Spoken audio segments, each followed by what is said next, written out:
আজকে আবার সকাল সকালই রান্না বসাতে হবে। এখান থেকে একটু লাকড়ি নিয়ে নিয়েছি। আমার তো দাড়িটাও শেভ করা হয়ে গেছে।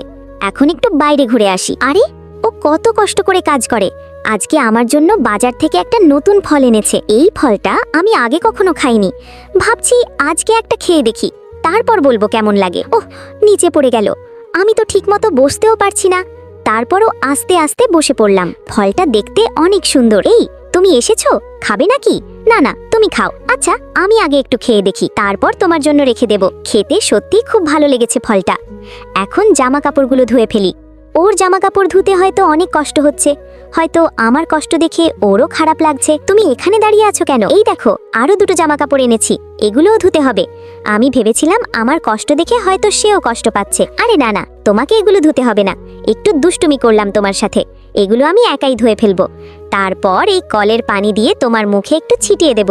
এই ছবিটাকে সুন্দর মনে করলে ভিডিওতে লাইক করে চ্যানেলটাকে সাবস্ক্রাইব করো, এরপরে আল্লাহ লিখো।